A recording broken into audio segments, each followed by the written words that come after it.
Oke guys, welcome back to Daily Charting with Toshi, di mana kita akan daily chart your favorite cryptocurrencies. Oke, dalam 24 jam terakhir, cryptocurrency market terkoreksi sebesar 0,7%. Dengan total market cap mencapai di 1,41 triliun US dollars, dengan peningkatan Bitcoin dominan sebesar 0,25% dan juga peningkatan volume sebesar 22,14%. Untuk Bitcoin kita bisa lihat di sini dia kembali di angka di atas dari 37.000 ya. Tetapi overall masih terkoreksi sebesar 0,23%. Detailnya kita lihat di belakang di close di mana ya. Untuk Ethereum dia lanjut lagi koreksi sebesar 1% dalam 24 jam terakhir yang membuat dia sekarang di angka 2027. Kita lihat nih, jam 7 pagi tadi ya dia daily close-nya itu di atas atau di bawah dari 2000 ya. Untuk BNB dia terkoreksi sebesar 1,9%. Yang lain mungkin yang signifikan adalah Tron dia 5% ngedam ya. Dan juga untuk Solana dia koreksi sebesar 2,85%. Nah, overall alts cenderung koreksi lebih dalam dibandingkan dengan Bitcoin yang membuat Bitcoin dominance cenderung meningkat pada hari ini ya. Nah, seperti biasa gue ingatkan, sekarang kita sudah mulai aktif di X atau di Twitter ya. Jadi buat lo yang belum follow, silahkan bisa follow di @toshicryptoindo. Di mana di sini kita akan membahas segala sesuatu yang berhubungan dengan kripto, bentuknya bisa analisa, news dan juga memes ya. Oke, nah selanjutnya kita akan geser ke economic calendar, masukin ke GMT plus 7 seperti biasa. Untuk hari ini, hari Selasa tanggal 28 ya, kalau kita lihat di sini dari US akan keluar satu data penting ya, yaitu CB Consumer Confidence ya. Nah, untuk ini harapan kita apa? Harapan kita adalah supaya dia itu lebih rendah daripada ekspektasi. Karena a lower than expected reading should be taken as negative or bearish for the USD. Dan seperti biasa kita ingin USD apa? Bearish ya. Nah, berarti harapan kita lebih rendah daripada 101. Itu untuk hari ini ya. Untuk besok coba kita cek atau kita intip dulu deh ya. Tanggal 29 November hari Rabu dari US itu akan keluar satu ya GDP, ini penting. Lalu akan juga keluar juga crude oil inventories. Dan itu ya ada dua besok ya. Nah, yang ekstra penting menurut gua adalah GDP karena ini adalah GDP kuartal 3. Oke, jadi kurang lebih seperti itu. Selanjutnya kita akan geser ke news. Dan kali ini newsnya adalah Terra Luna Classic ya. Dimana kemarin kan USD yang ngepam nih. Sekarang tiba-tiba Luna ikutan. Dia ngepam sebesar 50% dalam 24 jam terakhir. Kenapa? Ya sebenarnya gampang sih ya. Alasannya adalah karena USD. Ya, si USD-nya naik. Itu ada asosiasi dengan Terra Luna Classic. Membuat dia ngepam juga gitu ya. Kalau menurut gua sih Luna Classic kayaknya lebih kayak cuma ketarik aja begitu karena buat lo yang tahu sebenarnya udah ada token baru yang bernama Luna aja ya, bukan Luna Classic, yang harusnya bisa yang tujuan utama itu buat ngegantiin kerugian dari Luna Classic gitu. Jadi ya ini mungkin lebih karena kepom-pom aja lah begitu. Jadi jangan sampai kalian beli di pucuk ya, menurut gua Luna Classic tuh hanya untuk permainan. Jadi kayak inilah, jadi sedikit kayak meme coins begitu ya. Jadi jangan jangan beli deh menurut gua ya. Walaupun bisa tetap naik tapi lagi-lagi fundamentalnya sama sekali nggak ada begitu karena lagi-lagi Luna Classic ini adalah token yang sebenarnya sudah hancur digantikan sama Luna tapi sama orang dipakai di ini apa namanya di pom-pom gitu ya. Jadi please jangan nekat ya. Nah, selanjutnya kita akan geser ke analisa di Twitter. Nah, ini kita ngomongin plan B, tapi kita lebih ke bukan ngomongin soal stock to flow, tapi kita ngomongin soal hash rate ya. Jadi, yang warna merah nih ya. Yang warna merah ini baru saja meningkat ke angka 35K atau 35.000 USD ya. Nah, menurut si plan B ini bisa menunjukkan bahwa BTC kemungkinan nggak akan mencapai lebih di bawah lagi dari 35.000.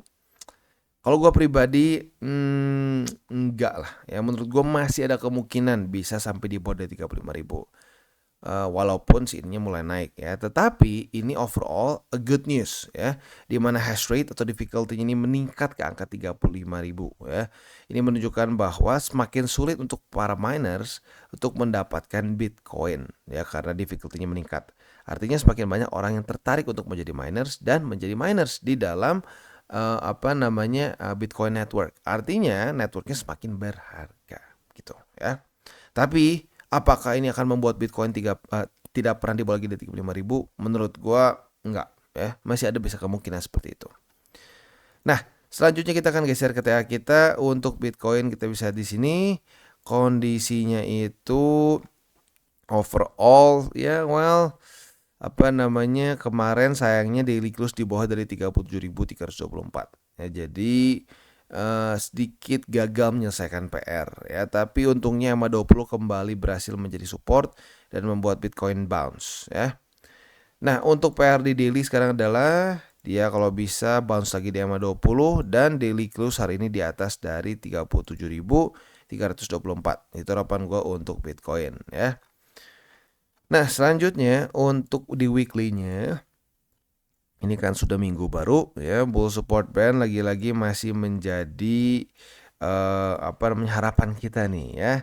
Semoga si Bitcoin ini bisa bertahan di atas dari 32.500 sampai bull support band menjemput, dia koreksi ke sana dan lanjut lagi rally begitu ya, karena lagi-lagi menurut gua ini masih ya, lu lihat sendiri 1 2 3 4 5 6. Udah 6 minggu ya, udah sebulan lebih, sebulan setengah belum sama sekali kena weekly candle yang merah. Jadi belum ada terjadi koreksi signifikan ya. Jadi harus tetap sedikit hati-hati, ada kemungkinan bisa koreksi lebih dalam ya. Untuk indeks dolar kita bisa lihat di sini overall sesuai dengan harapan kita, bahkan lebih bagus ya. Kemarin harapan kita kan dia ke reject dulu di EMA 200. Ini enggak, dia langsung retest ke 103,13. Nah, harapannya hari Senin kalau bisa lanjut lagi ke bawah dan mulai di price range 113 sampai 102,59 ya. Itu untuk makronya pada hari ini. Selanjutnya kita akan geser ke buy limit. Tetapi sebelum kita masuk ke buy limit, seperti biasa gua akan disclaimer bahwa semua konten dari TCI bukanlah financial advice. Ini semua bentuknya adalah edukasi ya. Lalu bagaimana cara untuk mendukung TCI? Ada banyak caranya. Lo bisa like our video, bisa share our video, atau juga bisa menggunakan link referral kita di bawah. Dan sekarang kita akan dengar dulu pesan-pesan dari sponsor kita pada hari ini. Oke, today's video is brought to you by Bybit. Dimana di Bybit ini kita bisa melakukan berbagai macam hal, mulai dari trade sesimpel spot trading, ataupun juga kita bisa derivative trading. Dan tentunya di Bybit ini banyak sekali promo-promo, salah satunya sekarang sedang berjalan adalah 8 juta USDT prize pool yang kita bisa dapatkan di 2023. Dan ada Lamborghini dan juga Rolex yang menunggu kalian. Dan juga buat kalian tertarik untuk masuk di Bybit, ada juga sign up bonus mencapai 5.000 USD ya. Di sini tentunya kita bisa lakukan berbagai macam hal ya, trade berbagai macam aset class juga.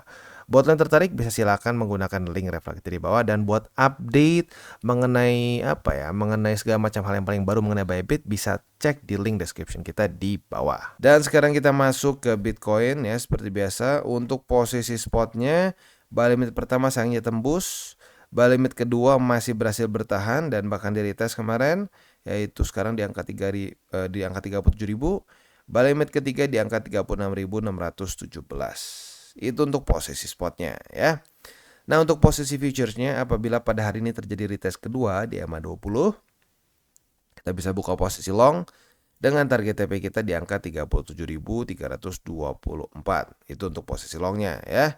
Untuk posisi shortnya, apabila nanti terjadi retest kedua juga di 37.324 besok, kita bisa buka posisi short dengan target TP di MA20. Dan kita geser ke Ethereum. Untuk Ethereum kita bisa di sini kemarin daily close-nya masih sedikit di atas dari MA20, tetapi sayangnya dia daily open-nya di bawah dari MA20 ya. Jadi untuk sekarang posisi spot dari Ethereum, buy limit pertama tembus, buy limit kedua tembus, ketiga tembus. Jadi kita bikin buy limit baru ya. Buy limit pertama di angka 2004, buy limit ketiga di 1943, dan buy limit ketiga di 1909. Itu untuk posisi spotnya ya. Nah, untuk posisi futuresnya, apabila pada hari ini terjadi retest kedua di angka 2004 sebagai support, kita bisa buka posisi long dengan target TP kita di MA20. Sementara posisi shortnya kita bisa dapatkan apabila besok daily close masih tetap di bawah dari MA20, terjadi retest kedua besok. Nah, kita bisa buka posisi short dengan target TP di 2004. Dan selanjutnya kita geser ke Polkadot. Untuk Polkadot kita bisa di sini sayangnya buy limit pertama tembus, buy limit kedua tembus, ketiga juga tembus. Jadi buy limit baru nih ya.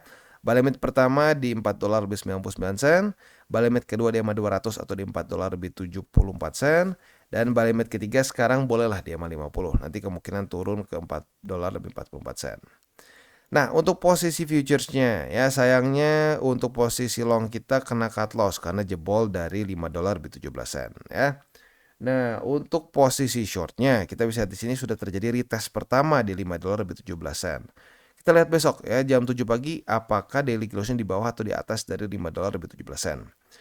Andaikan di bawah dari $5 lebih 17 sen, kita bisa limit posisi short ya. Besok terjadi retest kedua, kita bisa dapat posisi short itu. Dan target TP-nya adalah di $4 lebih 99 sen.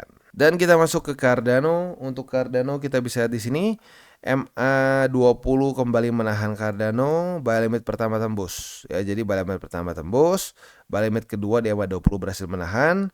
Nah, buy limit ketiga di $3 lebih 72 sen. Jadi yang masih aktif adalah buy limit kedua dan ketiga tentunya ya. Nah, untuk posisi futuresnya sudah terjadi retest 1, retest 2 di MA20 sebagai support. Artinya kita sudah punya posisi long di MA20 ya. Nah, target TP posisi long kita adalah di 38 sen ya. Nah, sekali lagi itu target TP untuk posisi long. Untuk posisi shortnya tinggal kita balik logikanya. Retest 1, retest 2 di 38 sen sebagai resisten. Kita bisa buka posisi short dengan target TP kita di MA20.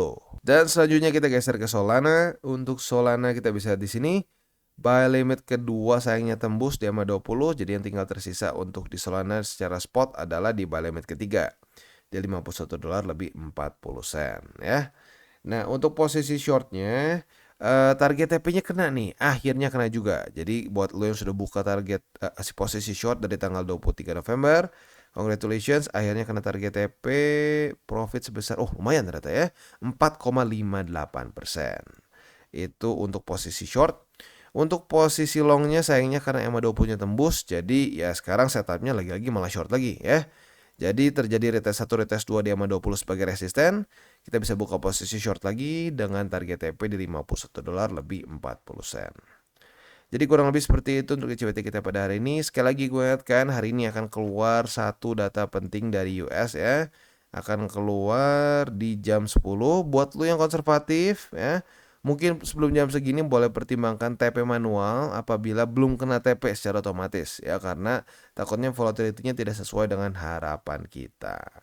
Nah, seperti biasa jangan lupa jangan over leverage, jangan pakai duit panas ya, dan juga berpikirlah dan berpikirlah jangka panjang untuk kripto ya. Belat-belit hari ini keputer-puter ya, jangan sampai ketukar ya. Oke guys, jadi itu adalah akhir dari segmen DCWT kita pada hari ini.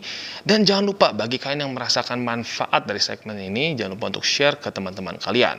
Dan apabila lu pengen mensupport channel kita ya TCI, jangan lupa untuk menggunakan link referral kita di bawah. Nggak wajib ya, tetapi apabila lu menggunakan link referral kita di bawah, ada macam-macam ya, dari Bybit, Huobi, Maxi, toko kripto, dan banyak lagi ya. Ya, walaupun nggak wajib, tapi kalau menggunakan link referral kita, lu secara langsung membantu perkembangan dari TCI. Dan satu lagi, jangan lupa juga untuk join Telegram group kita, di mana kita bisa ngobrol-ngobrol santai mengenai dunia cryptocurrency secara dua arah. So, jangan lupa untuk like, subscribe, click the bell icon, and see you on the next video.